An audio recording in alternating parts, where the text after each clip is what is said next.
ത്തിൻ്റെ പോരാട്ട വഴിയിലെ ചുകപ്പൻ ഏടായ കയ്യൂർ സമരത്തിന് നേതൃത്വം നൽകിയ ഇ.കെ. നായനാർ കേസിലെ 3-ാം പ്രതിയുമായിരുന്നു.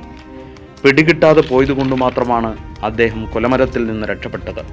പിന്നീട് കേസിൽ നിന്ന് ഒഴിവാക്കപ്പെട്ടെങ്കിലും കൊലമരത്തിൽ നിന്നാണ് ഇ.കെ. നായനാർ ജനഹൃദയങ്ങളിലേക്ക് നടന്നുകയറിയത്.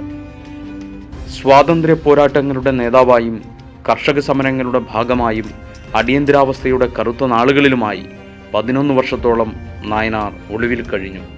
1940, 1962, 1965 എന്നീ വർഷങ്ങളിലായി ദീർഘകാലം ജയിൽവാസവും അനുഭവിച്ചു. ആദ്യ തലമുറ കമ്മ്യൂണിസ്റ്റുകാരെ ഏവരെയും പോലെ ത്യാഗനിർഭരമായ രണഭൂമികളിലൂടെ അടരാടി ആർജിച്ചതാണ് നായനാരുടെ ജീവിതവും. ജീവിതമെന്നാൽ സമരം തന്നെയാണെന്ന് ബോധ്യപ്പെടുത്തുന്നതാണ് നായനാരുടെ 8.5 പതിറ്റാണ്ട് നീണ്ട ജീവിതം. കല്യാശ്ശേരിയിലെ പ്രസിദ്ധമായ ഏറമ്പാല തറവാട്ടിലാണ് കൃഷ്ണന്റെ ജനനം. ചിറക്കൽ താലൂക്കിലെ പ്രമാണിയും സമ്പന്നനുമായിരുന്ന കരക്കാട്ടിടം നായനാരുടെ കാര്യസ്ഥൻ ഗോവിന്ദൻ നമ്പ്യാരുടെയും ഏറമ്പാല നാരായണിയമ്മയുടെയും 3 മക്കളിൽ രണ്ടാമൻ. അമ്മാവനായ ഏറമ്പാല രയരപ്പൻ നായരുടെ മകനാണ് KPR ഗോപാലൻ. ഈ നാരായണൻ നായനാർ, ലക്ഷ്മിക്കുട്ടി എന്നിവരായിരുന്നു സഹോദരങ്ങൾ. അമ്മാവൻ്റെ മകളുടെ മകളും KPRന്റെ മരുമകളുമായ ശാരദ ടീച്ചറാണ് നായനാരുടെ സഹധർമ്മിണി. 3 മക്കളാണ് നായനാർക്കുള്ളത്. കൗമാരം എത്തും മുമ്പ് കോൺഗ്രസ് വളണ്ടിയറായി സത്യാഗ്രഹത്തിന് പോയതോടെ തുടക്കം കുറിച്ച ആ രാഷ്ട്രീയ ജീവിതത്തിൽ വ്യക്തി കുടുംബ ബന്ധങ്ങൾ ഒരിക്കലും വിലങ്ങുതടിയായിട്ടില്ല. എങ്കിലും തിരക്കിട്ട രാഷ്ട്രീയ പ്രവർത്തനം അദ്ദേഹത്തിൻ്റെ വ്യക്തിജീവിതത്തിൽ വരുത്തിയ നഷ്ടങ്ങൾ വിലമതിക്കാനാവാത്തവയുമാണ്. അമ്മയുടെ ശവസംസ്കാര ചടങ്ങിൽ പങ്കെടുക്കാൻ കഴിയാതെ പോയ നിർഭാഗ്യവാനായ മകനായിരുന്നു നായനാർ. ഏക സഹോദരിയുടെ വിവാഹത്തിൽ പങ്കെടുക്കാൻ പോലുമാകാത്ത വിധത്തിൽ ഒളിപ്രവർത്തനം നടത്താൻ നിയോഗിക്കപ്പെട്ട നേരാങ്ങളെയായിരുന്നു നായനാർ. വിവാഹനാളിൽ തന്നെ വധുവിനെയും കുട്ടി തീക്ഷ്ണമായ സമരമുഖത്തേക്ക് കുതിച്ചിറങ്ങിയ ഭർത്താവായിരുന്നു നായനാർ. അങ്ങനെ എത്രയെത്ര മുഹൂർത്തങ്ങൾ. നായനാരുടെ രാഷ്ട്രീയ ജീവിതത്തെയും വ്യക്തിജീവിതത്തെയും ഇഴപിരിച്ച് പരിശോധിക്കാനാവില്ല. സമകാലികരായ രാഷ്ട്രീയ നേതാക്കളിൽ നിന്ന് നായനാരെ വ്യത്യസ്തനാക്കുന്ന ഒട്ടേറെ ഘടകങ്ങളുണ്ട്. നായനാർ ശൈലി തന്നെയാണ് അതിൽ പ്രധാനം. ഹൃദയ നൈർമല്യത്തിൻ്റെ ആൾരൂപമായിരുന്നു ഇ.കെ. നായനാർ.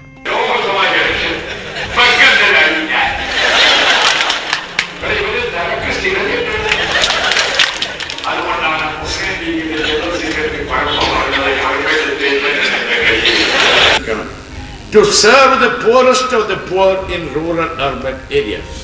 ആ ഒറ്റ വാചകമാണ് പ്രധാനം. ഇത് ഒന്നാം poorest of the poor in rural urban areas. ഇവര് പറയുന്നതോ really poor and truly needy. ഇത് രണ്ടും ഒന്നാം. ഈ 2 വാക്ക് ഒരേ വാക്കാണ് BJPയുടെ കോൺഗ്രസിന്റെ. അരുതായികകളോടും അനീതികളോടും പൊട്ടിത്തെറിക്കാനും ചീത്ത വിളിക്കാനും മനസാക്ഷിക്കുത്തില്ലാതെ കഴിയുന്ന അപൂർവം നേതാക്കളെ നമുക്കുണ്ടായിട്ടുള്ളൂ. നായനാർ അക്കൂട്ടത്തിൽ മുൻപന്തിയിൽ നിൽക്കുന്നു. തമാശകളിൽ പൊട്ടിച്ചിരിക്കുകയും വേദനകളിൽ കണ്ണീർ വാർക്കുകയും ചെയ്യുന്ന ഹൃദയവിശുദ്ധിയുള്ള ഈ നല്ല മനുഷ്യൻ രാഷ്ട്രീയ കാപട്യങ്ങൾക്കിടയിൽ എന്തൊരാശ്വാസമായിരുന്നു. നർമ്മരസപ്രധാനമായ പ്രസംഗങ്ങൾ കൊണ്ട് ജനലക്ഷങ്ങളെ ആവേശഭരിതനാക്കുന്ന പ്രാസംഗികനായും മാർക്സിസ്റ്റ് സിദ്ധാന്തങ്ങളിൽ പാണ്ഡിത്യം നേടിയ ദാർശനികനായും ഒളിവ് ജീവിതവും ജയിൽവാസവും അനുഭവിച്ച് പ്രസ്ഥാനത്തെ നയിക്കുന്ന കരുത്തുറ്റ സംഘാടകനായും ജനകീയ പ്രശ്നങ്ങൾക്ക് പരിഹാരം കണ്ട ഭരണാധികാരിയായും എത്രയോ വേഷങ്ങളിലും ഭാവങ്ങളിലുമാണ് മലയാളി നായനാരെ കണ്ടിട്ടുള്ളത്. അവരും ചോദിച്ചു, നിങ്ങൾ വിദേശത്തൊക്കെ യാത്ര ചെയ്തിട്ട്? ഞാനൊരു ചോദ്യം ചോദിച്ചു, വിദേശത്ത് പോകാത്ത ആളാണോ ഇരിക്കുന്ന? അതുപോലെ അബുദാബി പോകാത്ത ആളാണോ ഇരിക്കുന്ന? അബുദാബി പോകാത്ത ആളാണോ ഉമ്മർ കോയ? അല്ല, നമ്മുടെ ഉമ്മൻചാണ്ടി, MV രാഘവൻ, കാർത്തികേയൻ? ഞാൻ ചോദിച്ചു, UDF-ൽ പോകാതെ ഒരൊറ്റ ആളുണ്ടോ? എല്ലാവരും പോയിട്ടുണ്ട്. പക്ഷെ അവർ പോയതും ഞാൻ പോയതും രണ്ടാണ്. ചിലർ പോയി കീശ അടച്ചിട്ടുണ്ടാവും, ചിലർ പോയിട്ട് വേറെ ആക്കിയിട്ടുണ്ടാവും. CPIM-ന്റെ 1-ാം നിര ക്രൗഡ് പുള്ളറായ നായനാരും മാധ്യമപ്രവർത്തകരോട് വഴക്കടിക്കുന്ന നായനാരും EMS-ന്റെ വിയോഗ വാർത്തയറിഞ്ഞ് പൊട്ടിക്കരയുന്ന നായനാരും ഈ നല്ല കമ്മ്യൂണിസ്റ്റിൻ്റെ വിവിധ മുഖങ്ങളത്രേ. ആദ്യാവസാനം വിപ്ലവകാരിയായിരുന്ന നായനാർ കമ്മ്യൂണിസ്റ്റ് പാർട്ടിയുടെ വളർച്ചയ്ക്കായി നൽകിയ സംഭാവനകൾ അവിസ്മരണീയമാണ്. CPIM സംസ്ഥാന സെക്രട്ടറിയായും പോളിറ്റ് ബ്യൂറോ അംഗമായുമെല്ലാം പ്രവർത്തിക്കുമ്പോൾ ഉത്തമനായ ഒരു കമ്മ്യൂണിസ്റ്റിനെയാണ് നമുക്ക് നായനാരിൽ കാണാനായത്. മാർക്സിസ്റ്റ് സിദ്ധാന്തങ്ങളിൽ അടിയുറച്ചു നിൽക്കാൻ ഒരു പ്രതിബന്ധവും അദ്ദേഹത്തിന് തടസ്സമായില്ല. അവിഭക്ത കമ്മ്യൂണിസ്റ്റ് പാർട്ടിയിൽ നടന്ന സൈദ്ധാന്തിക സംവാദങ്ങളിൽ സംഭാവന നൽകുകയും വലതുപക്ഷ അവസരവാദത്തിനെതിരെ പോരാടുകയും ചെയ്ത നായനാർ സെക്ടേറിയനിസത്തിനും റിവിഷനിസത്തിനുമെതിരായ പോരാട്ടമാണ് ജീവിതകാലം അത്രയും നടത്തിയത്. പൊളിറ്റിക്കൽ ആകണം എന്ന് എപ്പോഴും പറയുമായിരുന്ന നായനാർ ആജീവനാന്തം പൊളിറ്റിക്കലായിരുന്നു. അതുകൊണ്ട് തന്നെയാണ് അവിഭക്ത കമ്മ്യൂണിസ്റ്റ് പാർട്ടിയിൽ 1964 പിളർപ്പിൽ ശരിയായ നിലപാട് സ്വീകരിക്കാനും കിഴക്കൻ യൂറോപ്പിലെ സോഷ്യലിസ്റ്റ് തകർച്ചയിൽ പതറിപ്പോകാതെ പ്രസ്ഥാനത്തെ മുന്നോട്ട് നയിക്കാനും നായനാർക്ക് കഴിഞ്ഞത്. ഇപ്പം ഞങ്ങളൊക്കെയാണല്ലോ യാഥാർത്ഥ്യന്മാരാവേണ്ടത്. ഞങ്ങളൊക്കെയാണ് ഈ കോൺഗ്രസ് കൂടി സോഷ്യലിസ്റ്റ് കൂടി വന്നത്. പിന്നെ ആരുടെ എതിർക്കാനുള്ളത്? എതിർക്കാൻ ആളില്ല. കാരണം ഞങ്ങളാണല്ലോ എതിർക്കേണ്ടിരുന്നത്. ഞങ്ങൾ ഈ യാഥാസ്ഥിക കുടുംബമായിരുന്നു മുമ്പ്, വളരെ മുമ്പ്. ഞാൻ പറഞ്ഞത് 100 കൊല്ലം പഴക്കമുള്ള തറവാട്, വളരെ യാഥാസ്ഥിക കുടുംബമായിരുന്നു. അത് മാറി KPRയുടെ ഫാദറായുള്ള അധികാരിയായത്. ഇപ്പോൾ അധികാരിയുടെ മകനാണ് KPR ഗോപാലൻ ഡയറക്ടർ. അങ്ങനെ ഒരു പാരമ്പര്യമുണ്ട് ഇതിൻ്റെ അകത്ത്. ആ ട്രഡീഷൻ നോക്കുകയാണെങ്കിൽ നാഷണൽ മൂവ്മെൻറ്റിൻ്റെ ട്രഡീഷനിലേക്ക് ഡെവലപ്പ് ചെയ്തപ്പോൾ ഹരിജനോദ്ധാരണം, ഹിന്ദി പഠനം, നൂൽനൂൽപ്പ്. ഞാൻ നൂല് നൂറ്റിട്ടുണ്ട്. ഖാദിയുടെ നൂൽനൂൽപ്പ്. ഇതായിരുന്നു ഗാന്ധിജി അന്ന് കൊടുത്തത്.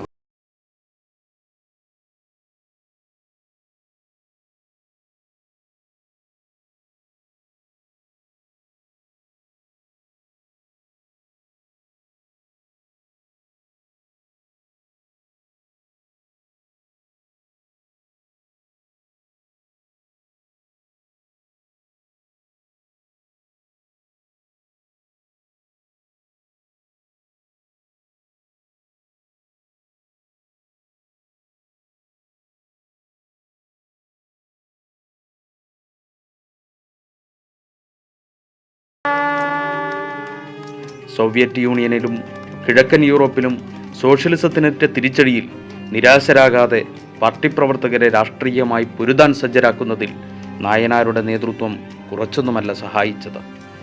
ഭരണാധികാരി എന്ന നിലയിൽ അതുല്യമായ പാടവമാണ് നായനാർ പ്രദർശിപ്പിച്ചത്. കേരളത്തിൽ ഏറ്റവും കൂടുതൽ കാലം മുഖ്യമന്ത്രിയായിരുന്ന നായനാരുടെ ഭരണകാലയളവിലാണ് വിപ്ലവകരമായ പല പരിഷ്കാരങ്ങൾക്കും കേരളം വേദിയായത്. 1957 ആദ്യ കമ്മ്യൂണിസ്റ്റ് സർക്കാരിൻ്റെ രാഷ്ട്രീയ കാഴ്ചപ്പാട് മുന്നോട്ട് കൊണ്ടുപോകാനും കേരളത്തിലെ മഹാഭൂരിപക്ഷം വരുന്ന സാധാരണക്കാർക്ക് ആശ്വാസമെത്തിക്കാനും 3 നായനാർ മന്ത്രിസഭകളും മഹത്തായ പങ്കാണ് നിർവഹിച്ചത്. 1987 നായനാർ സർക്കാരിൻ്റെ കാലത്താണ് കേരളം സമ്പൂർണ്ണ സാക്ഷരതാ സംസ്ഥാനമായത്. നിരക്ഷരതയുടെ ഇരുട്ടിൽ കഴിഞ്ഞിരുന്ന പതിനായിരങ്ങൾക്ക് വിജ്ഞാനത്തിൻ്റെ വെളിച്ചം പകർന്നു കൊടുക്കാനായത് നായനാർ മന്ത്രിസഭയുടെ തിളങ്ങുന്ന നേട്ടങ്ങളിലൊന്നാണ്. അധികാര വികേന്ദ്രീകരണത്തിന് സാർത്ഥകമായ തുടക്കം കുറിച്ച് ജില്ലാ കൗൺസിലുകൾ രൂപീകരിച്ചതും ജനകീയമായ പോലീസ് നയം നടപ്പാക്കിയതും നായനാരുടെ നേതൃത്വത്തിലാണ്. അധികാരം ജനങ്ങൾക്ക് പകർന്നു നൽകിയ ജനകീയാസൂത്രണ പ്രസ്ഥാനത്തിന് ചുക്കാൻ പിടിച്ച മുഖ്യമന്ത്രിയും നായനാർ തന്നെ. വർഗീയ കോമരങ്ങൾ ഉറഞ്ഞാടി ഇന്ത്യയുടെ ശാന്തി അത്രയും കെടുത്തിയ നാളുകളിലും മനുഷ്യപ്പറ്റിൻ്റെയും മതനിരപേക്ഷതയുടെയും പച്ചത്തുരുത്തായി കൊച്ചു കേരളത്തെ സംരക്ഷിച്ചു നിർത്തുന്നതിൽ ഈ മനുഷ്യൻ വഹിച്ച പങ്ക് ഒരാൾക്കും വിസ്മരിക്കാനാവില്ല. മതവിദ്വേഷത്തിൻ്റെ അങ്കക്കലികൾ മുഴങ്ങാൻ അവസരമൊരുക്കാതെ കേരളത്തിൻ്റെ സമാധാനം സംരക്ഷിക്കാൻ നായനാർക്കായതാണ് ചരിത്രത്തിൽ അദ്ദേഹത്തിൻ്റെ ഇടം വലുതാക്കുന്നത്. നായനാർ ഏറ്റവും ഇഷ്ടപ്പെട്ടിരുന്ന മറ്റൊരു ജോലി പത്രപ്രവർത്തനമായിരുന്നു. താനൊരു പത്രപ്രവർത്തകനാണെന്ന് സ്വകാര്യ അഹങ്കാരം പോലെ അദ്ദേഹം നിരന്തരം ഓർമ്മപ്പെടുത്താറുമുണ്ടായിരുന്നു. നിഷ്കളങ്കമായ നായനാർ ശൈലിയെ പ്രതികാര മനോഭാവത്തോടെ ആക്രമിക്കാനൊരുമ്പെടുന്ന കുത്തക മാധ്യമ സ്ഥാപനങ്ങളെ അദ്ദേഹം പ്രതിരോധിച്ചതും ഈ പത്രപ്രവർത്തന പാരമ്പര്യം ഉയർത്തിപ്പിടിച്ചാണ്. ദേശാഭിമാനി പത്രത്തിൻ്റെ ക്ലേശകരമായ ആദ്യ നാളുകളിൽ പത്രത്തെ നയിക്കാനും തൊഴിലാളി വർഗത്തിൻ്റെ ജിഹ്വയാക്കാനും നായനാരിലെ പത്രപ്രവർത്തകൻ അളവറ്റ ഊർജം ചെലവഴിച്ചിരുന്നു. രാവിലെ മുതൽ രാത്രി ഏറെ വൈകും വരെ കോഴിക്കോട്ടെ ദേശാഭിമാനി പത്രം ഓഫീസിൽ ജോലി ചെയ്യുമായിരുന്ന നായനാരെയാണ് ദേശാഭിമാനിയിലെ പത്രപ്രവർത്തകർ ഓർക്കുന്നത്. കോഴിക്കോട് ദേശാഭിമാനിയിൽ ലെനിൻ്റെ 30ഓളം വരുന്ന സമ്പൂർണ്ണ കൃതികൾ വാങ്ങിയത് നായനാരായിരുന്നുവെന്ന് സഹപ്രവർത്തകർ ഇപ്പോഴും ഓർക്കുന്നു. അക്കാലത്ത് രവീന്ദ്രൻ എന്ന തൂലികാനാമത്തിൽ നായനാർ എഴുതിയ ലേഖനങ്ങളാണ് റിവിഷനിസത്തിനെതിരായ പോരാട്ടത്തിൽ CPIM പ്രവർത്തകർക്ക് കരുത്തായി മാറിയത്. അക്കാലത്ത് MP ആയിരുന്നതിനാൽ ദില്ലിയിലാണ് താമസമെങ്കിലും നായനാർ ഈ പംക്തി മുടക്കാറില്ലായിരുന്നു. ഒളിവിൽ കഴിയവേ കേരള കൗമുദിയിലും നായനാർ ജോലി നോക്കിയിട്ടുണ്ട്. 1980-കൾ മുതൽ നായനാർക്ക് ദേശാഭിമാനിയിൽ പംക്തി ഉണ്ടായിരുന്നു. 2 ഘട്ടങ്ങളിലായി 10 വർഷത്തിലേറെ ദേശാഭിമാനിയുടെ പത്രാധിപരുമായിരുന്നു. അപ്പോൾ ഈ പത്രം ഈ രാജ്യത്തിലെ ജനാധിപത്യത്തിനും മതേതരത്വത്തിനും ജനങ്ങൾക്കും വേണ്ടി നിലകൊള്ളുന്ന ഒരു പേപ്പറാണ് പത്രം.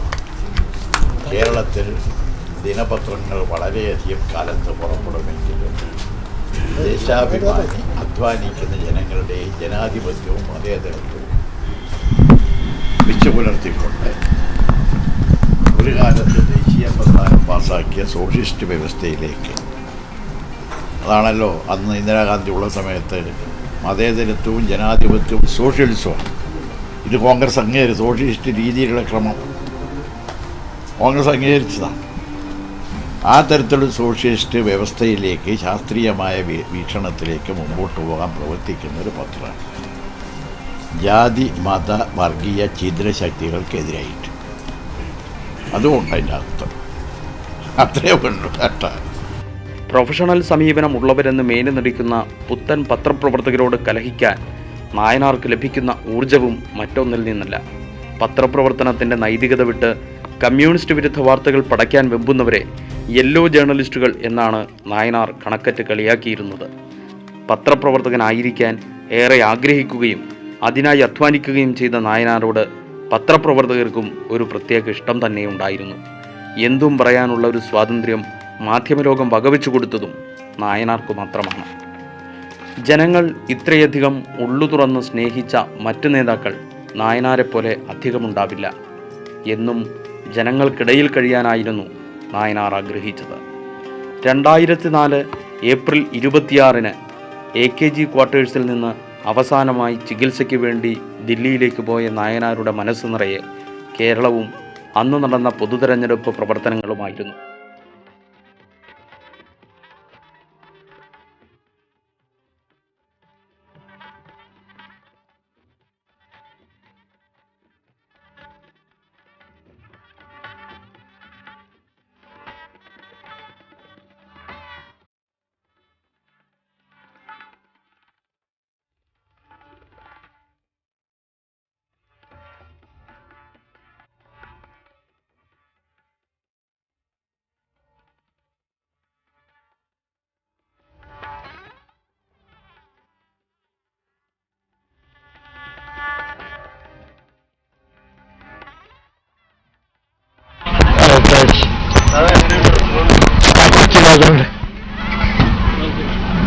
കൂടുതൽ ട്രീറ്റ്മെന്റാണ് പോകുന്നത്.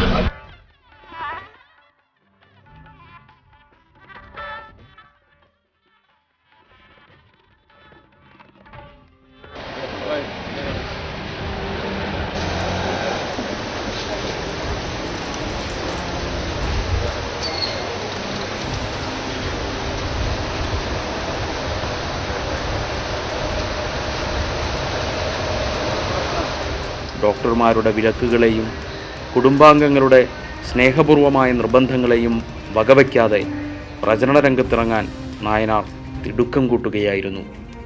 ജീവിതത്തിൻ്റെ അവസാന നിമിഷങ്ങളിലും ജനങ്ങളോടൊപ്പം നിൽക്കാൻ ആഗ്രഹിച്ച മഹാനായ നേതാവിന് അവരെക്കാൾ വലുതായി ഒന്നുമുണ്ടായിരുന്നില്ല. കുടുംബാംഗങ്ങൾക്കും നായനാർ സ്നേഹം പകർന്നു നൽകുന്നതിൽ പിശുക്ക് കാണിച്ചില്ല. വായനയെ ഉപാസിക്കുകയും വിജ്ഞാനത്തിൻ്റെ പുതുലോകങ്ങൾ വെട്ടിപ്പിടിക്കാൻ ഉത്സാഹിക്കുകയും ചെയ്ത നായനാർ ജീവിതാന്ത്യം വരെ നല്ലൊരു വിദ്യാർത്ഥിയുമായിരുന്നു. തൻ്റെ സ്വന്തം സാമ്രാജ്യം പോലെയാണ് അദ്ദേഹം വായനാലോകത്തെ കണക്കാക്കിയിരുന്നത്. വായനയിലൂടെ ലഭിക്കുന്നതത്രയും ആലോചനാമൃതങ്ങളായി സൃഷ്ടികളാക്കാനും അദ്ദേഹത്തിന് കഴിഞ്ഞു. നായനാരുടെ ഇംഗ്ലീഷ് ഭാഷാ പാണ്ഡിത്യത്തെക്കുറിച്ചും പലർക്കും പലതും പറയാനുണ്ട്. ജനനായകനാകാൻ ഒരു ഭാഷയും തടസ്സമല്ലെന്ന് നായനാർ തെളിയിച്ചു. മധ്യവർഗ പൊങ്ങച്ചങ്ങളുടെ ഇടുപ്പുകെട്ടുകളുമായി ആദരവ് പിടിച്ചു വാങ്ങാൻ ശ്രമിക്കുന്ന നേതാവായിരുന്നില്ല നായനാർ. കളങ്കമില്ലാത്ത ആ മനസ്സിനെയാണ് ജനങ്ങൾ ആദരിച്ചതും സ്നേഹിച്ചതും. 8.5 പതിറ്റാണ്ട് കാലത്തെ ജീവിതത്തിനിടയിൽ 7 പതിറ്റാണ്ടും നാടിനായി സമർപ്പിച്ച ആ ജീവിതം 2004 മെയ് 19 അവസാനിച്ചു.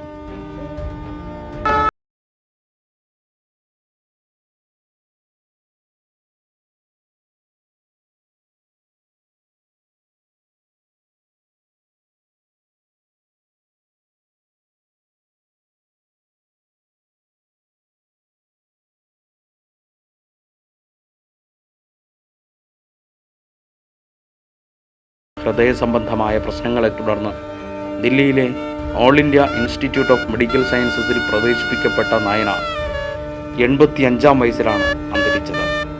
പ്രിയ നേതാവിൻ്റെ മരണം കേരളത്തിനും ലോകമെങ്ങുമുള്ള മലയാളികൾക്കും കമ്മ്യൂണിസ്റ്റ് പ്രവർത്തകർക്കും അപരിഹാര്യമായ നഷ്ടമായിരുന്നു. ദില്ലിയിൽ നിന്ന് സഖാവ് നായനാരുടെ മൃതദേഹം തിരുവനന്തപുരത്ത് എത്തിക്കുമ്പോഴേക്കും കേരളം വിറങ്ങലിച്ച മനസ്സോടെ AKG സെൻറ്ററിലേക്ക് ഒഴുകിയെത്തിയിരുന്നു. പ്രിയ നേതാവിന് അന്തിമോപചാരം അർപ്പിക്കാൻ മണിക്കൂറുകളോളം ജനങ്ങൾ ഒരു വെയിലത്ത് കാത്തുനിന്നു. തിരുവനന്തപുരത്തു നിന്ന് വിലാപയാത്ര കടന്നുപോയ വീഥികൾക്കിരുവശവും കണ്ണീർ കടലായി. ഓരിച്ചൊരിഞ്ഞ മഴയെ കൂസാതെ പാതിരാത്രി നട്ടുച്ചയാക്കി ജനങ്ങൾ നായനാർക്ക് വിട ചൊല്ലി. നായനാർ മരിക്കുന്നില്ലെന്ന് വിളിച്ചു പറഞ്ഞ ആയിരക്കണക്കിന് കണ്ഠങ്ങൾ പോരാളി എന്നും ഞങ്ങളിലൂടെ ജീവിക്കും എന്ന് പ്രഖ്യാപിച്ചു.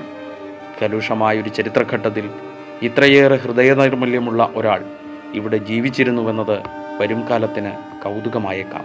എങ്കിലും നായനാർക്കൊപ്പം ജീവിച്ച കാലം ഇങ്ങനെ തന്നെ രേഖപ്പെടുത്തും. ലാൽ സലാം സഖാവേ, നിങ്ങളില്ലായിരുന്നെങ്കിൽ ഞങ്ങളെല്ലാം എത്രമാത്രം ചെറിയ മനുഷ്യരാകുമായിരുന്നു.